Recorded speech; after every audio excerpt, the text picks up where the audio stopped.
imaginez-vous et vous avez 16 ans. Ouais. Vous devez vous débrouiller tout seul. Comment vous vous sentez-vous et que faites-vous? Tout seul, sans parents, Oui, sans... tout seul. Ah, déjà, je pleure dans un coin.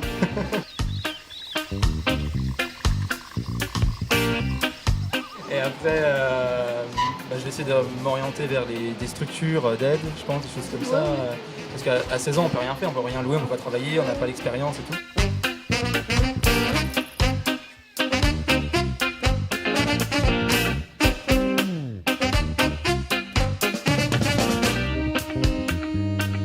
C'est pas simple parce qu'être autonome, ça veut dire subvenir à ses besoins. Il faut trouver un boulot, trouver un emploi à 16 ans, c'est quelque chose qui n'est pas facile. Je me sentirais déjà un peu seule, forcément. Et qu'est-ce que je ferais?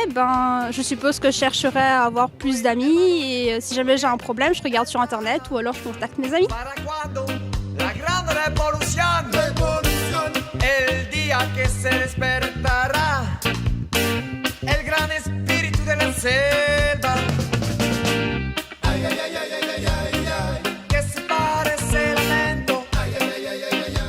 J'aurais peur.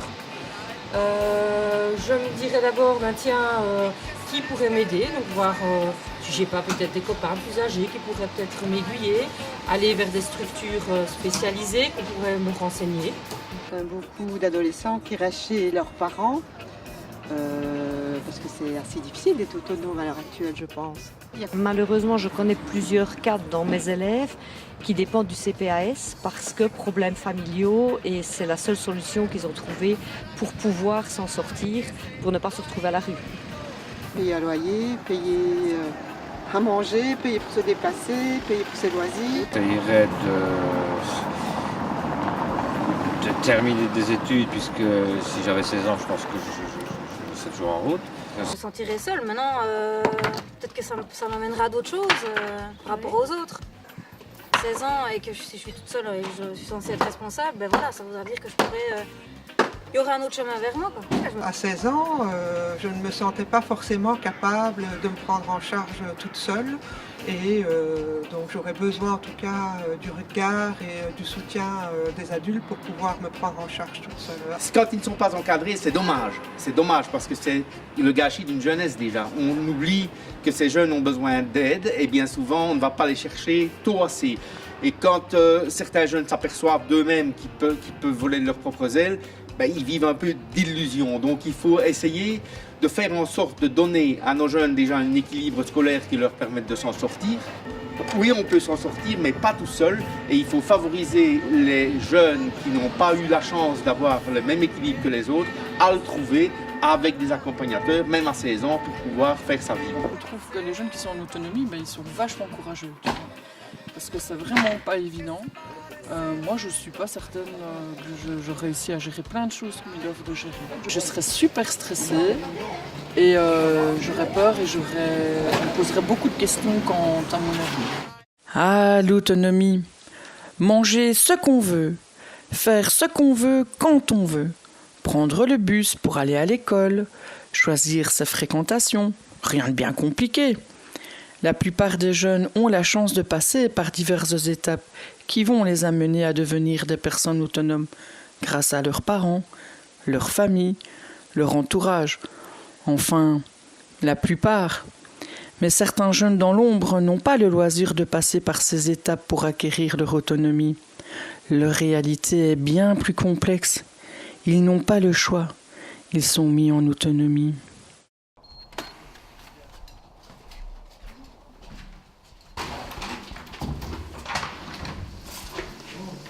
Je m'appelle Alexandre Magera, j'ai 17 ans.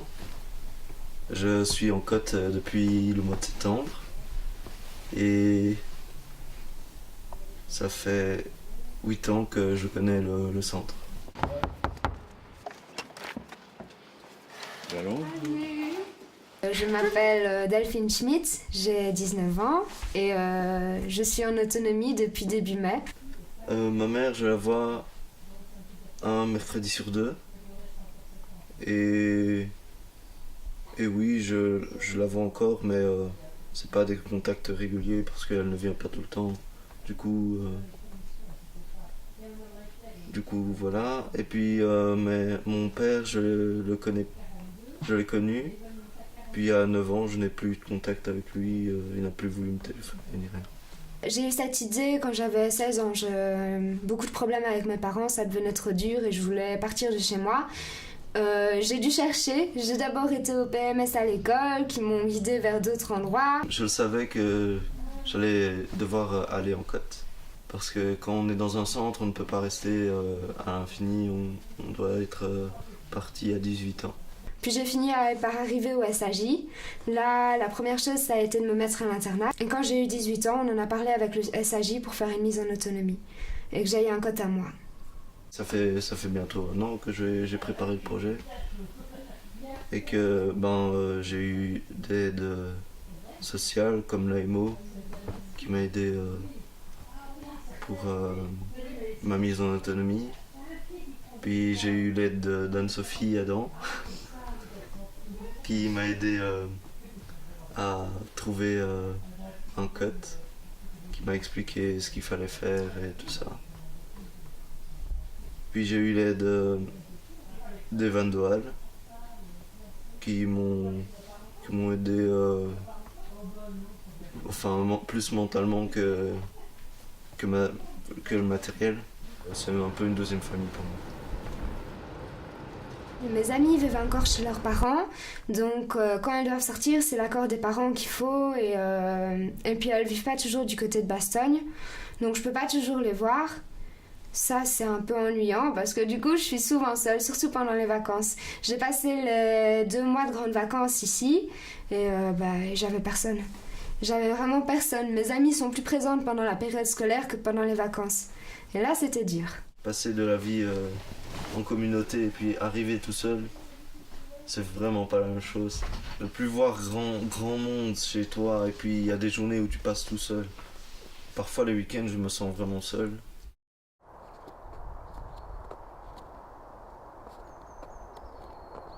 Il y a beaucoup de points positifs depuis que j'ai emménagé ici. Comme je l'ai dit, je suis arrivée à l'école de Bastogne à cause d'une maladie chronique. Et quand je parlais de mes problèmes familiaux au médecin, on me disait souvent qu'il y avait comme un lien entre ma maladie et mes problèmes de famille. Avant, j'étais souvent en chaise roulante et en béquille. C'était chronique, je faisais une crise tous les 2 mois. Ça durait 1 à 2 semaines, les crises. Mes résultats scolaires aussi se sont améliorés bizarrement. Alors que je suis en cote et que j'ai plus mes parents pour me dire travaille. J'arrive à me dire moi-même de travailler. Je suis plus en forme pour travailler, moins stressée.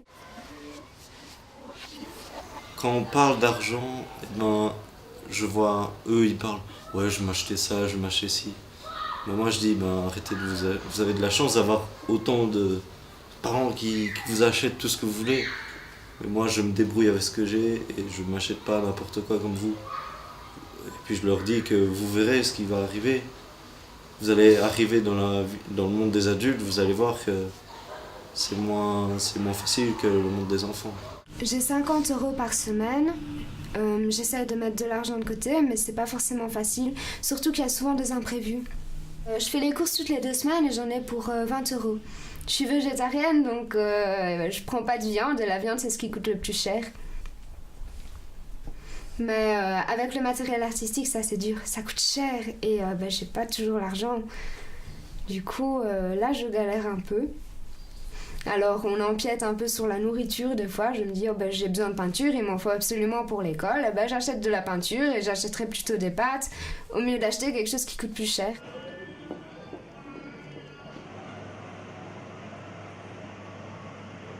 Et les activités que tu fais, ça t'aide à te détendre, à oublier des choses ou... Oui, surtout la piscine et le VTT, c'est là où je peux me donner à fond et ne plus penser à rien. Parce que quand tu es en cote, tu dois penser à plein de choses. Parfois c'est difficile de penser à plusieurs choses en même temps. Je suis passionnée d'art depuis que j'ai 11 ans. C'est mon rêve de devenir une artiste. Ce que je préfère, c'est la peinture, le crayon de couleur aussi. Et le fusain, j'aime beaucoup le fusain, tout ce qui est comme ça. Et j'aime beaucoup dessiner les gens, les émotions aussi. C'est une manière aussi de m'exprimer. Ouais. J'ai pas fini de tout montrer. Non, je suis en technique sociale à Isel. J'aimerais faire éducateur et continuer la piscine aussi parce que c'est un sport que j'aime vraiment beaucoup. J'adore tout ce qui est contact avec les gens et du coup, parfois quand je vais à la piscine, ça me permet de voir des gens et de connaître des nouvelles têtes. Si j'avais pas eu ma passion, j'aurais jamais réussi. Donc il faut se trouver un but, même si c'est quelque chose de bête, comme se dire former une famille dans le futur. Ça, c'est un rêve aussi qui peut aider. Et d'aller vers les gens, chercher des services qui peuvent nous aider, même si c'est pas facile. J'ai fait un stage l'année dernière chez un vitrailliste, je sais pas trop comment on dit. Et j'ai adoré, j'ai envie de faire ça dans le futur, j'ai envie de devenir indépendante, de faire des vitraux, de la peinture, et j'aime beaucoup les faïences, mais ça, il faut voir par la suite comment ça ira. Hein. Trouver un avenir beau comme un avenir triste, c'est pas ça le problème, mais je trouve que il faut se donner les moyens pour avoir un bel avenir. Si on se donne pas les moyens, on n'arrivera à rien. C'est tout simple. Et si on se donne franchement les moyens pour avoir un bel avenir, moi tout ce que je veux, c'est refaire une famille, avoir une vraie famille et refaire toute ma vie quoi, que j'ai perdue. Même si ça va peut-être être difficile, il y a toujours une solution aux trucs difficiles, du coup, il faut juste se battre. Je m'appelle Océane Ancion, j'ai 18 ans, je suis étudiante en 5e professionnel ventre-touche et je suis en autonomie depuis bientôt 1 an. Et je fais partie du préambule depuis que j'ai 3 ans.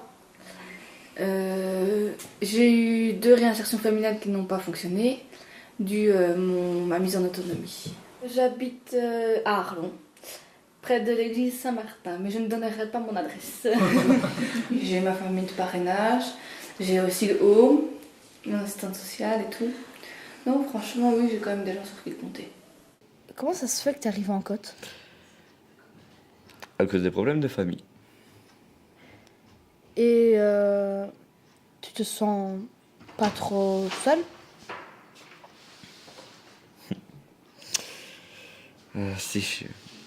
Quand je suis venu ici pour la première fois, j'ai grave pleuré quoi. J'en pouvais plus. La première fois? Ouais, pour la première fois.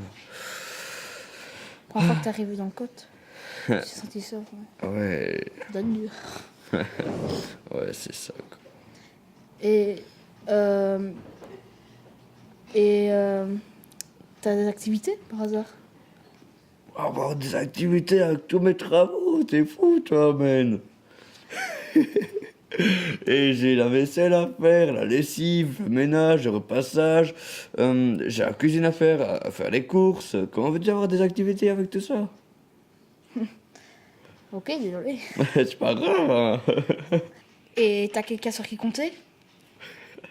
Oui, à toi. Là, mais l'AMJ, l'AMO et le CPS, quoi. Ok. Mise en autonomie? Bah oui, mise en autonomie. Mais qu'est-ce que c'est? Je ne comprends pas. Bah tu vois Brian. Oui. Bah lui, il habite tout seul, il doit gérer tout seul. Il n'a pas le choix parce que ses parents, ils s'occupent plus de lui. Mais c'est comme Sophie alors? Sophie, c'est différent. Elle vient d'une institution et du coup, à 16 ans, les éducateurs lui ont dit qu'elle devait aller en autonomie. Ah, ok. Et ils les ont mis comme ça du jour au lendemain? Bah... Comme ça? Bah... Mais non. Toi, tu te vois aller en autonomie comme ça à 16 ans? Non. Et Brian, qu'est-ce qu'il aide? C'est une AMO qui l'aide. Mais tu comprends rien en fait. Mais c'est quoi, AMO? C'est une aide en milieu ouvert. C'est des gens en fait qui s'occupent des personnes quand ils en ont besoin. Si t'as besoin d'aide, tu vas près d'eux. Tu comprends maintenant? Ah, ok, mais j'ai pas bien compris, mais c'est pas grave. Bon, regarde, je te résume.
Première idée reçue, un jeune qui a de l'argent sans l'aide de ses parents est forcément responsable.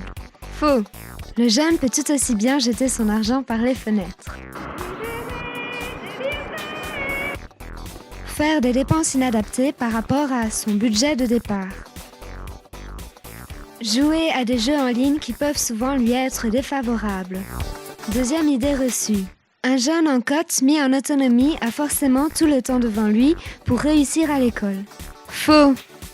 Le jeune seul peut tout aussi bien prendre du temps pour des activités futiles. Mais aussi se consacrer aux tâches qui lui sont incontournables. Faire son ménage, faire ses courses, faire à manger, faire sa lessive. Et l'école alors? Troisième idée reçue. Un jeune en autonomie est forcément une fée du logis. Une personne sachant prendre soin d'elle-même, de son lieu de vie, de ses affaires personnelles. Pas toujours.